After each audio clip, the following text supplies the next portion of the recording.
अब हम if conditional statement में कंपैरिजन ऑपरेटर इस्तेमाल करना सीखते हैं। सबसे पहले इफ स्टेटमेंट क्या है?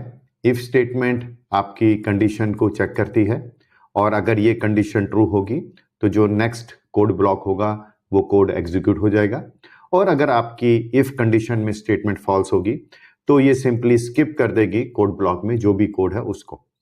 अब अगर हम इसको आगे समझें तो इफ कंडीशन हम लिखते हैं और कॉलन के बाद हम उसमें कोड ब्लॉक लिखते हैं जिसको हम कोड को एग्जीक्यूट करना चाहते हैं। कंपैरिजन ऑपरेटर की जब बात होती है तो कंपैरिजन ऑपरेटर जैसे इक्वल टू, दूसरा है not equal to, then greater than, less than, greater than equal to, less than equal to, तो ये सब जो है ये हमारे कंपैरिजन ऑपरेटर हैं। तो ये दो वैल्यूज को, इंटीजर्स को, स्ट्रिंग को कंपेयर करने के काम आते हैं। अब हम इसको प्रैक्टिकली समझते हैं। अब हम समझते हैं कि किस तरीके से कंपैरिजन ऑपरेटर हम इफ कंडीशन स्टेटमेंट में इस्तेमाल कर सकते हैं। सबसे पहले हम इक्वल टू कंपैरिजन ऑपरेटर के बारे में समझते हैं। एक वेरिएबल क्रिएट करते हैं x इक्वल टू 10। अब ये वेरिएबल है, अब इफ कंडीशन बनाते हैं। इफ कंडीशन कीवर्ड इफ से स्टार्ट होती है।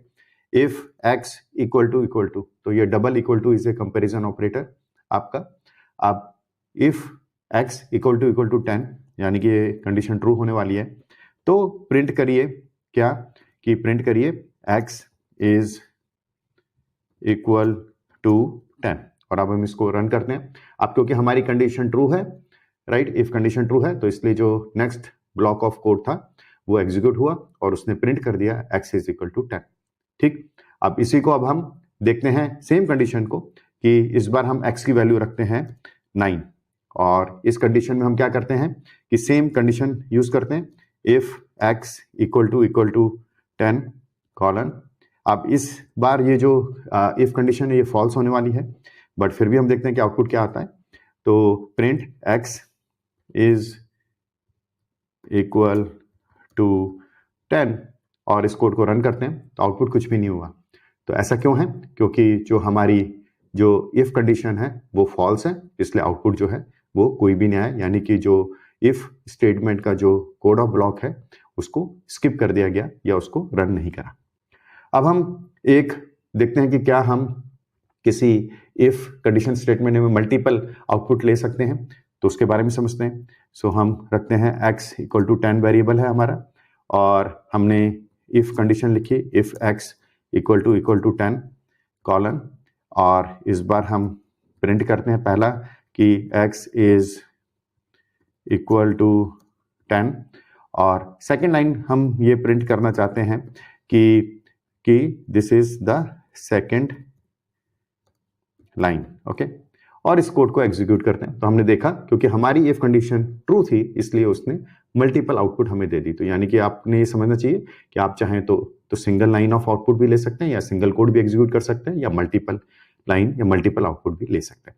तो ये जो अभी तक हमने देखा ये ट्रू है, बाकी सब भी कंपेरिजन ऑपरेटर या बाकी सब इफ स्टेटमेंट्स के लिए भी। अब क्योंकि बाकी कंपेरिजन ऑपरेटर्स जो हैं उनके बारे में हम इफ स्टेटमेंट में देख लेते हैं। तो y इज इक्वल टू 5 हमने एक वेरिएबल क्रिएट करा।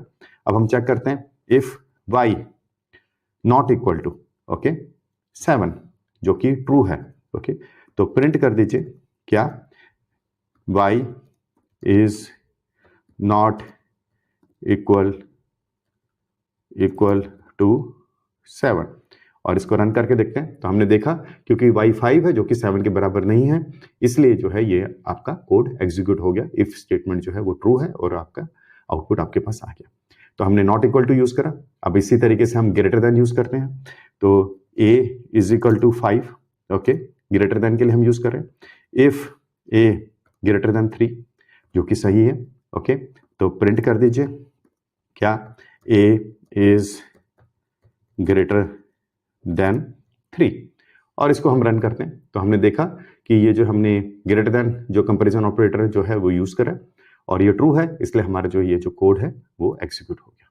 ठीक है, इस तरीके से लेस देन देखते हैं b इज इक्वल टू 5, और हम चेक करते हैं if b is less then से 10, राइट, तो प्रिंट कर दीजिए क्या कि b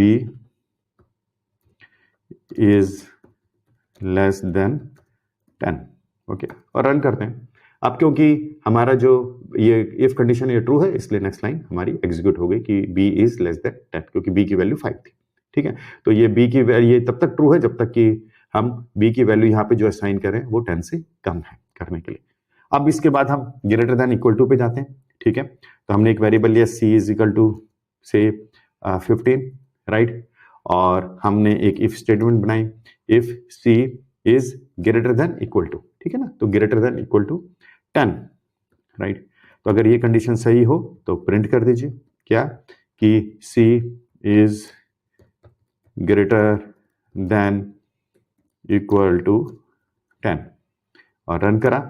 अब क्योंकि हमारी c की वैल्यू 15 है जो कि ग्रेटर देन इक्वल टू 10 है, तो इसलिए हमारी आउटपुट जो है वो हमारे पास आ गई। अब हम देखते हैं लेस देन और इक्वल टू पे। सो हमने d एक वेरिएबल क्रिएट करा जिसकी वैल्यू रखी 20, ओके, और एक इफ कंडीशन बनाते हैं, if d is less than equal to 20, okay, और प्रिंट कर दीजिए क्या, कि d is less than equal to 20।